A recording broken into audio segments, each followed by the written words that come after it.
Hello friends, welcome to my YouTube channel. അപ്പോൾ ഇപ്പോൾ വൈറലായിക്കൊണ്ടിരിക്കുന്ന ഒരു ഫിഷ് ഫ്രൈ ഇല്ലേ, ഞാൻ അതായിട്ട് ഉണ്ടാക്കുന്നത്.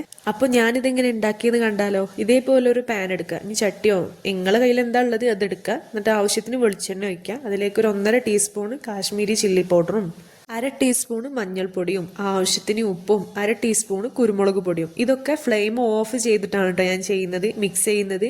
എന്നിട്ട് അത് മിക്സ് ചെയ്തതിന് ശേഷം മാത്രം ഫ്ലെയിം ഓൺ ചെയ്തിട്ട് ഒന്ന് ചൂടാക്കിയതിന് ശേഷം ചെറിയ ഉള്ളി ചതച്ചതും ഇഞ്ചിയും വെളുത്തുള്ളിയും ചതച്ചതും കൂടി അതിൽ ചേർത്തിട്ട് നന്നായിട്ടൊന്ന് വഴറ്റിയെടുക്കുക.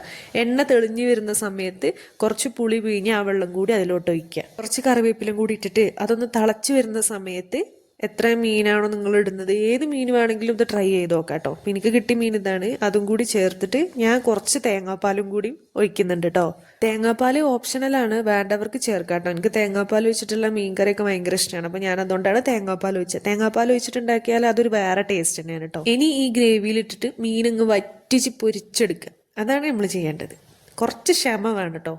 ഇത് ഫ്രൈ ചെയ്യുന്ന സമയത്തെ ആ ഗ്രേവി വരുന്നതല്ലേ, അതെല്ലാം മീനിന്റെ മേലിങ്ങനെ ഇടയ്ക്കിടയ്ക്ക് തേച്ച് കൊടുത്തിട്ട് ഇങ്ങനെ ഫ്രൈ ചെയ്തെടുക്കണം കേട്ടോ. ഇത് നല്ല ടേസ്റ്റാണ് കേട്ടോ കഴിക്കാൻ. അപ്പം എല്ലാവരും ഒന്ന് ട്രൈ ചെയ്ത് നോക്കുക. പിന്നെ കുറച്ച് കറിവേപ്പിലും കൂടി ഇട്ടിട്ട് അതേ പ്രോസസ്സിങ് തന്നെ, മസാല തേക്കുക, മറിച്ചിടുക, തിരിച്ചിടുക, ഇതന്നെ ചെയ്തുകൊണ്ട് നിൽക്കുക. പിന്നെ ഗ്രേവി നല്ല വേണമെന്നുള്ളവർക്ക് അധികം വറ്റിക്കണ്ട കേട്ടോ. ഇതേ ഒരു ഇതെത്തുമ്പോൾ ഫ്ലെയിം ഓഫ് ചെയ്യുക. നല്ല പൊരിച്ചു വേണമെന്നുണ്ടെങ്കിൽ ഇതേപോലെ എത്തുമ്പോൾ ഫ്ലെയിം ഓഫ് ചെയ്യുക. അങ്ങനെ വൈറലായിട്ടുള്ള ഫിഷ് ഫ്രൈ റെഡി ആയിട്ടുണ്ട്. അപ്പോൾ നമുക്കൊന്ന് കഴിച്ച് നോക്കാം. അപ്പോൾ ചാനൽ ഇഷ്ടപ്പെടുകയാണെങ്കിൽ സബ്സ്ക്രൈബ് ചെയ്ത് സപ്പോർട്ട് ചെയ്യുക, കൂടെ ലൈക്കും ചെയ്യുക. അപ്പോൾ ഓക്കെ, ബൈ. ഇന്ന് ഇത്രയേ ഉള്ളൂ കേട്ടോ.